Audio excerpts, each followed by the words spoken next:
Hello students, જય સ્વામિનારાયણ બધાને. સહજાનંદ વિદ્યાલય તરફથી ચાલતા ઓનલાઈન વિડીયો લેક્ચરમાં આપણે ધોરણ 11નું ચેપ્ટર 6નો અભ્યાસ કરીએ છીએ. લાસ્ટ વિડીયો લેક્ચરથી કેટલીક એન્થાલ્પીઓ વિશે શીખતા હતા. તો છેલ્લે આપણે ગયા વખતે ઉષ્મા રાસાયણિક સમીકરણ એની વાત કરી હતી, બરાબર, લાસ્ટ વિડીયો લેક્ચરમાં. હવે આજના વિડીયો લેક્ચરની અંદર બહુ જ ઇમ્પોર્ટન્ટ મોસ્ટ આઈએમપી ક્વેશ્ચન 3 માર્ક્સની અંદર પૂછાવા લાયકનો. તો પ્રશ્ન છે, હેસનો ઉષ્મા સંકલન નિયમ. હેસનો ઉષ્મા સંકલનનો નિયમ 3 માર્ક્સની અંદર મોસ્ટ ફેવરેટ. ધ્યાન આપી દેજો, બરાબર. ચાલો સમજીએ. હવે આપણે જાણીએ છીએ કે એન્થાલ્પી જે છે એ એન્થાલ્પી અવસ્થા વિધેય છે. શું છે? અવસ્થા વિધેય.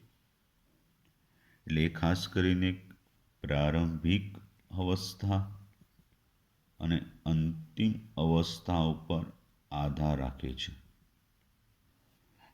નહીં કે આ પ્રારંભિક અવસ્થા એટલે કે પ્રક્રિયકો અને અંતિમ અવસ્થા એટલે કે નિપજો છે, એ પ્રક્રિયકો અને નિપજો છે એના પથ ઉપર નથી આધાર રાખતું.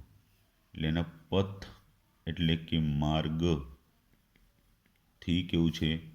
સ્વતંત્ર છે. એનાથી એ સ્વતંત્ર છે, બરાબર.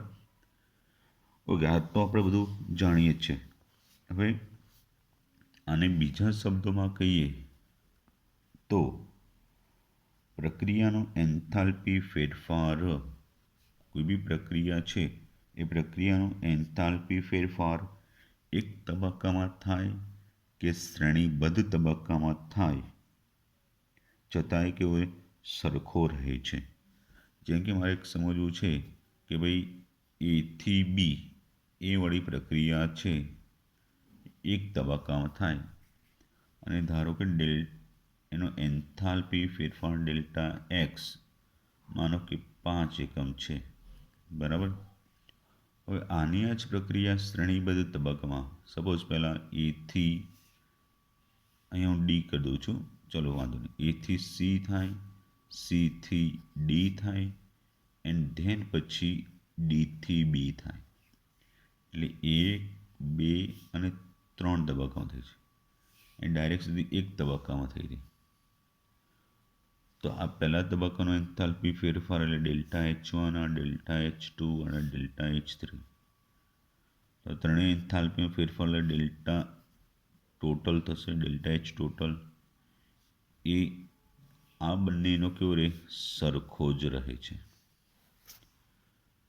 સો આ જે ડેલ્ટા H ટોટલ એ ત્રણેય તબક્કાના શ્રેણીબદ્ધ ત્રણેય તબક્કાના એન્થાલ્પી ફેરફારના સરવાળા બરાબર થશે.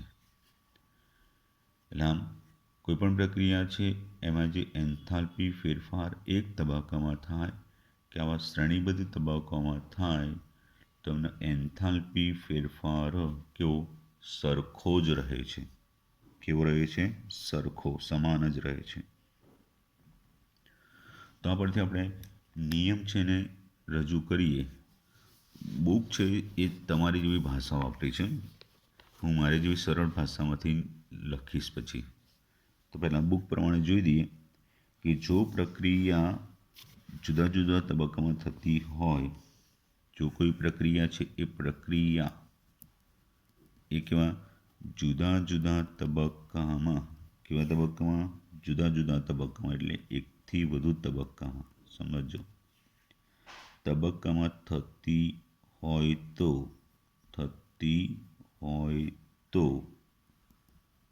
તેની પ્રમાણિત પ્રક્રિયા એન્થાલ્પી, તેની કેવી? પ્રમાણિત પ્રક્રિયા એન્થાલ્પી, એટલે શોર્ટમાં લખ્યું ડેલ્ટા RH0.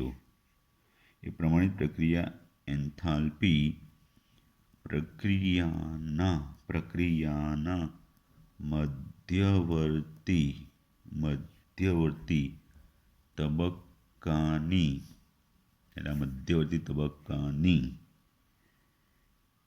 જેમાં એકંદરે પ્રક્રિયા સમાન તાપમાને દબાણ એટલે આ બધી પ્રક્રિયા સમાન તાપમાને વિભાજિત કરી શકાતી હોય તો પ્રક્રિયાની મધ્યવર્તી તબક્કાની કે જેમાં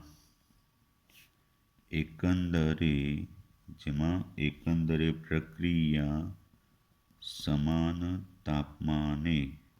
સમાન તાપમાને વિભાજિત કરી શકાતી હોય એટલે આ બધી પ્રક્રિયા સમાન તાપમાને શું થઈ હોય વિભાજિત થયેલી હોય તો વિભાજિત કરી શકાતી હોય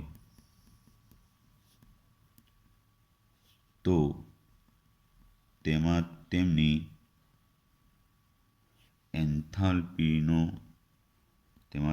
એન્થાલ્પીનો સરવાળો એ જ શું થશે પ્રમાણિત પ્રક્રિયા એન્થાલ્પી હશે એટલે આ કેવું ગોળ ગોળ ફેરવ્યું છે એને આપણા સારા શબ્દોમાં લખવું હોય તો સિમ્પલ કે જો કોઈ પ્રક્રિયા જુદા જુદા તબક્કામાં થતી હોય અથવા એકથી વધુ તબક્કામાં થતી હોય બરાબર તો તે પ્રક્રિયાની પ્રમાણિત પ્રક્રિયા એન્થાલ્પી પ્રક્રિયાના મધ્યવર્તી તબક્કાની જુદી જુદી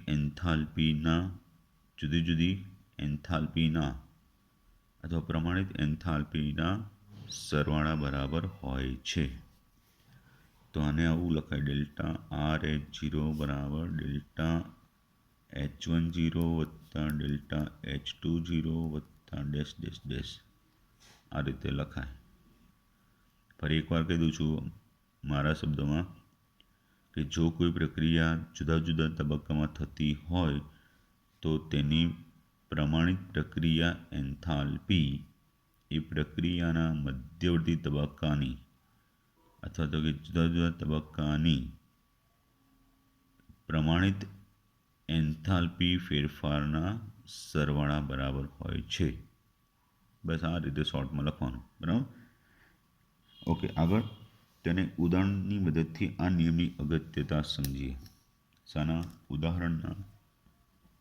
ઉદાહરણથી આ નિયમ છે એ નિયમની અગત્યતા સમજીએ તો શું છે એ ધ્યાન આપો હવે તો ઉદાહરણ કંઈક આ રીતે આપણે સમજીએ છીએ કે ભાઈ carbon graphite plus 1/2 O2 gas એનું દહન થાય તો CO ગેસ મળે તો ડેલ્ટા H0 કેટલો તો CO જે મુખ્ય નિપજ છે CO શું છે અહીંયા મુખ્ય નિપજ છે એમ છતાં કેટલોક CO2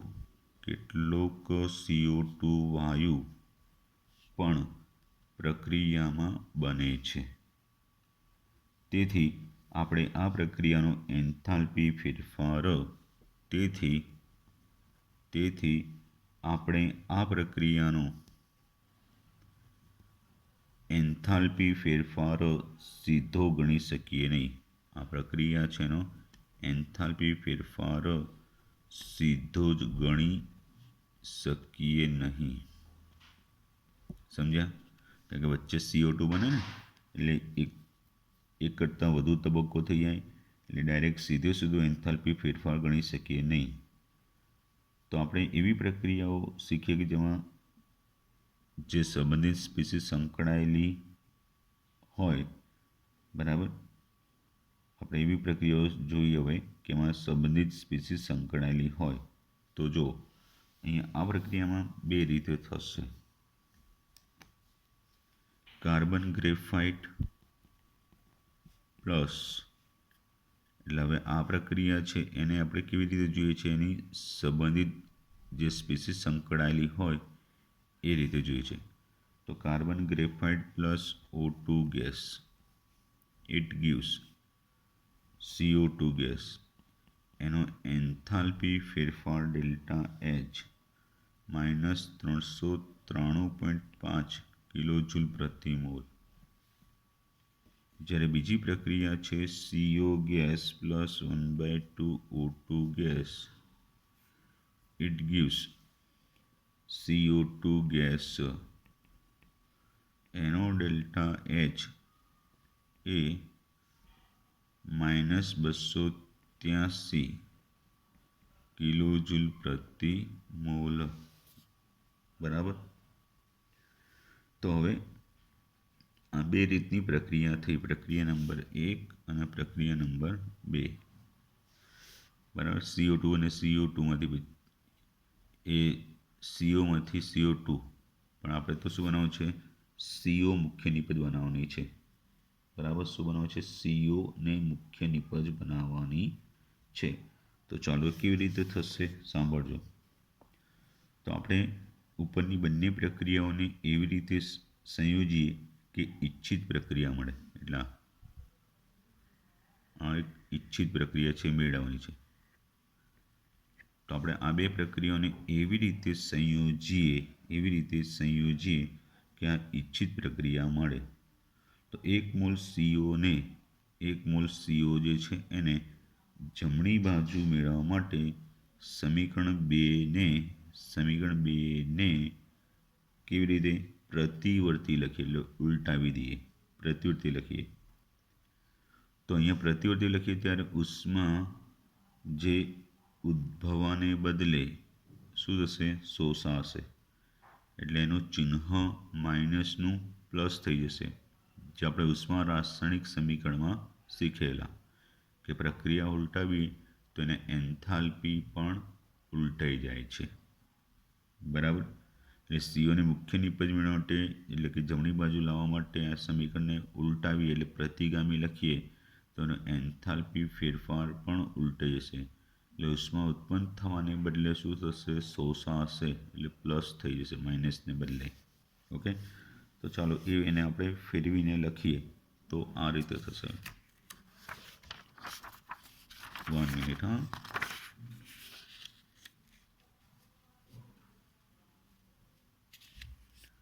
તો હવે એને ઉલટાવીને આ રીતે લખી શકાશે કે CO2 ગેસ પ્લસ CO2 છે એ CO2 ગેસ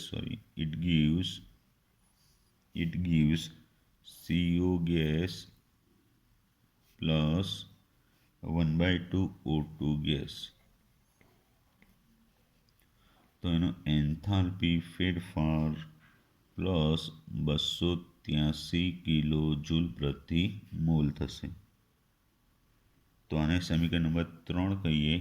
તો આગળનું સમીકરણ 1 અને સમીકરણ 3નો સરવાળો કરતા, 3 અને આગળનું પહેલું સમીકરણ છે એનો સરવાળો કરીએ તો સરવાળો કરતા ઈચ્છિત સમીકરણ, એટલે જે સમીકરણ જોઈતું હતું એ મેળવી શકાશે. તો ચાલો એનો સરવાળો કરીએ તો carbon graphite plus 1/2 O2 gas it gives CO gas, એ સરવાળો કરતાં આ ઈચ્છિત સમીકરણ મળી જશે. તો એ માટે એમનો પ્રક્રિયા એન્થાલ્પી ફેરફાર delta RH10 plus delta RH30. બરાબર.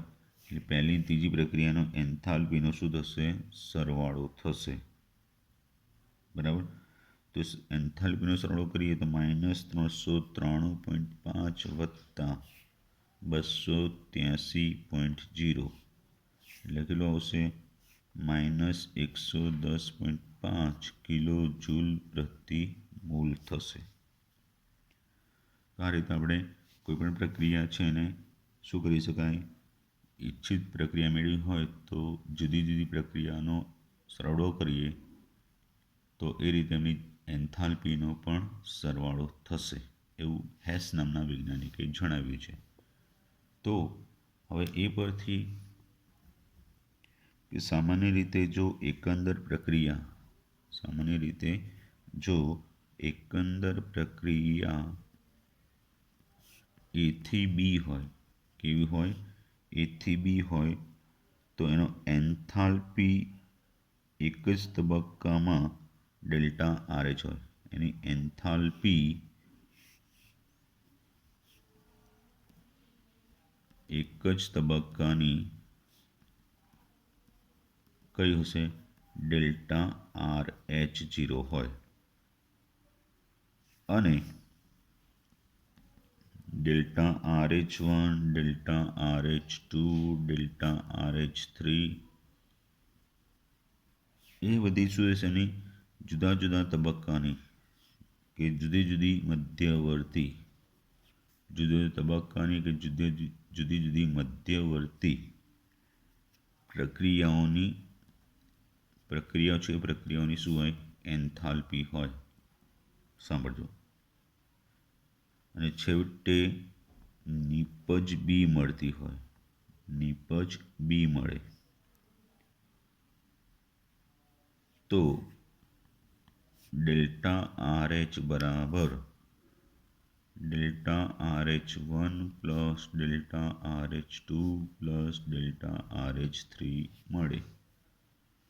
એટલે બરાબર સમજો કે એથી બી પ્રક્રિયા થઈ, બરાબર. આ ડેલ્ટા આર એચ પછી એ જુદા જુદા તબક્કામાં પહેલાં સી, પછી ડી અને પછી બી મળે છે. તો delta R H 1, delta R H 2, delta R H 3, તો ત્રણેય તબક્કાનો શું થાય? સરવાળો. એ પ્રક્રિયાની મૂળ એન્થાલ્પી મળે.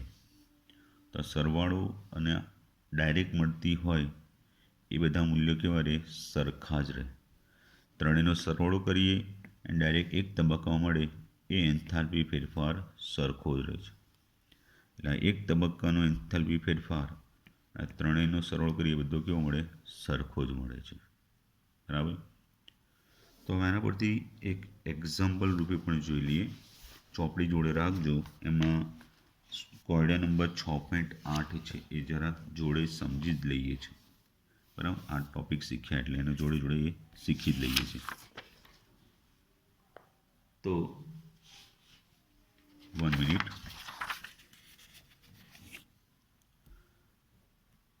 તો એની રકમમાં જોડે જોડે સમજતા રહીએ, લખતા રહીએ એટલે ખબર પડતી રહેશે કે શું કીધું છે રકમની અંદર. બરાબર. ચાલો. તો રકમ છે કે ભાઈ કોયડો 6.8 છે. જો થિયરી નહીં તો આનો દાખલો 100% આપણે જે સેકન્ડ ટેસ્ટ લેવાની છે એમાં આવશે જ. તો 1 મોલ બેન્ઝીનનું દહન 298 કેલ્વિન તાપમાને 1 વાતાવરણ દબાણે થાય છે. દહન પછી CO2 અને H2 નીપજે છે અને 3267 કિલોજૂલ ઉષ્મા મુક્ત થાય છે. તો બેન્ઝીનની પ્રમાણિત સર્જન એન્થાલ્પી ડેલ્ટા આર એચ 0 ગણો. CO2 ગેસ અને H2 ગેસની સર્જન એન્થાલ્પી અનુક્રમે -393.5 કિલોજૂલ મોલ ઇન્વર્સ અને 282.8 કિલોજૂલ મોલ ઇન્વર્સ છે. તો અહીંયા કીધું છે કે શું કીધું કે 1 મોલ બેન્ઝીનનું દહન થાય છે. બરાબર. આપણે અહીંયા શું ગણવાનું છે કે બેન્ઝીનની પ્રમાણિત સર્જન એન્થાલ્પી ગણો. તો બેન્ઝીનનું સર્જન એ સર્જન સમીકરણ લાવવાનો.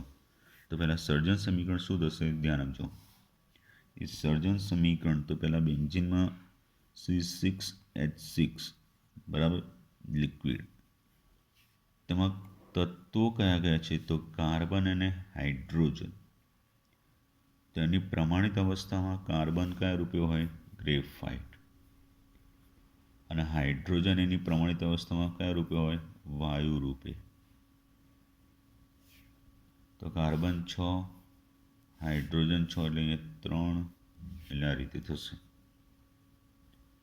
તો આ આપણે એનો ડેલ્ટા એફ ઓફ એચ 0 શોધવાનો છે. પ્રમાણિત સર્જન એન્થાલ્પી ફેરફાર. તો અહીંયા આપણે એને 3 માહિતી આપી છે કે ભાઈ 1 મોલ બેન્ઝીનની દહન એન્થાલ્પી આપી છે. તો બેન્ઝીનનું દહન C6H6 plus 15/2 O2 it gives, એ તો આપણે સંતુલિત લખેલા આવડી જશે હવે, 6CO2 પ્લસ H2O. કેટલા H2O? 3H2O. એક આ સમીકરણ આપ્યું છે જેને દહન એન્થાલ્પી એટલે ડેલ્ટા RH બરાબર, એને ડેલ્ટા દહન એટલે કોમ્બ્યુશન પણ કહે, ડેલ્ટા CH એમ પણ કહી દઈએ. એ કેટલું છે? -3267 કિલો જૂલ પ્રતિ મોલ. બરાબર. ચલો આ સમીકરણ 1 કહીએ. આ બેન્ઝીનની દહન એન્થાલ્પી, દહન સમીકરણ જાતે લખતા આવડવું જોઈએ. C6H6 plus O2 gives CO2 plus H2O. 6 એટલે અહીંયા 6 મૂક્યા, અહીંયા 6 એટલે અહીંયા 3 દુ 6, ઓક્સિજન 6 દુ 12, 12 ને 3 15, 15 લાવો એટલે 15/2, અહીંયા 2 છે ને ઓલરેડી એટલે. ચલો બીજું કીધું છે કે CO2 અને H2ની સર્જન એન્થાલ્પી આપી છે. તો CO2ની સર્જન એન્થાલ્પી એટલે એનું સર્જન CO2 કયા રૂપે હોય? ગેસ. તેમાં તત્વો કાર્બન અને ઓક્સિજન છે એટલે carbon graphite plus O2 gas plus O2 gas. આ સમીકરણ નંબર 2 કહીએ તો એની સર્જન એન્થાલ્પી એટલે ડેલ્ટા F ઓફ H0 બરાબર -393.5 કિલોજૂલ પ્રતિ મોલ. બીજું H2Oનું સર્જન આપ્યું છે. તો H2Oમાં કોણ છે? Hydrogen oxygen. તો એનું હાઇડ્રોજન ઓક્સિજન પ્રમાણિત સ્થિતિમાં કયા રૂપે હોય? H2 gas plus O2 gas, આગળ 1/2 બરાબર, એટલે 1 મોલ H2 બને. તો એની ડેલ્ટા F ઓફ H0 બરાબર -285.83 કિલોજૂલ પ્રતિ મોલ, કિલોજૂલ પ્રતિ મોલ એ રીતે થશે. તો હવે આ 3 સમીકરણ દ્વારા આ ઈચ્છિત સમીકરણ એટલે આ સમીકરણ લાવવાનું છે. તો શું કરવું પડે? કે અહીંયા ગ્રેફાઇટ આગળ 6 છે એટલે એને સમીકરણ 2ને 6 વડે ગુણવું પડે.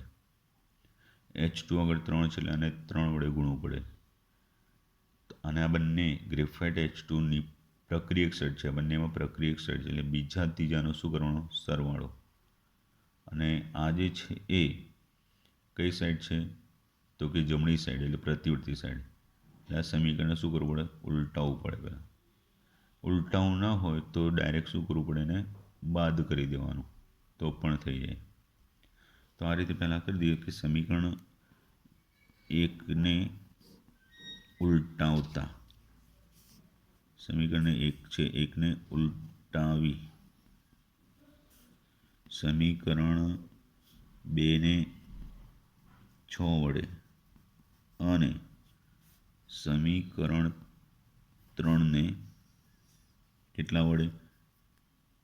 3 વડે ગુણી સરવાળો કરતા એનો સરવાળો કરીએ. તો આ સમીકરણને ઉલટાવી દઈએ તો શું થશે? જો 6CO2 plus 3H2O it gives C6H6 plus 15/2 O2. यहाँ 6 graphite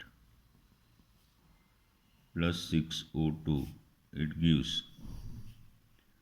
6 CO2. અહીંયા 3H2 gas plus 3/2 O2 it gives 3H2O. હવે બધાનો સરવાળો એટલે સરવાળામાં 6CO2 plus 3H2O plus 6 carbon graphite plus 6 O2 plus 3H2 plus 3/2 O2, it gives C6H6 plus 15/2 O2 plus 6CO2 plus 3H2O. બરાબર. તો સામે જે પદો હોય ઉડી જશે. 3H2O ઉડી ગયા, 6H2O ઉડી ગયા. બરાબર. હવે 6O2 ને 3/2 O2નો સરવાળો કરીએ એટલે 15/2 O2 એ પણ ઉડી જશે. બરાબર. તો હવે જે રહ્યું 6 graphite plus 3H2 it gives C6H6. તો જે સમીકરણ આપણે જોઈતું તે મળી ગયું. તો આથી delta F of H0 C6H6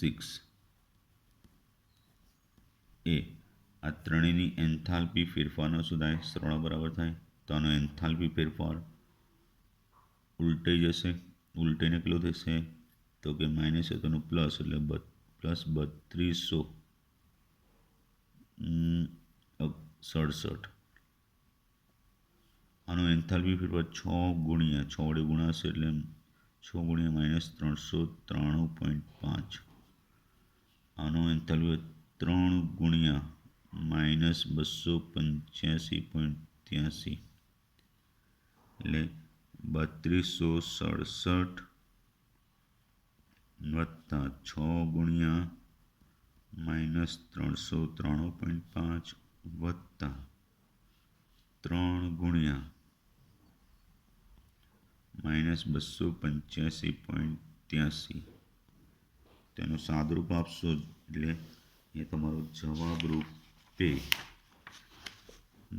તો કે 48.51 કિલોજૂલ પ્રતિ મોલ થશે. તો આ રીતે આપણે મેળવી શકીએ. બરાબર. તો 1 થી 2 વિડીયો લેક્ચર જોવાનો એટલે શાંતિથી આવડી જશે. જય સ્વામિનારાયણ.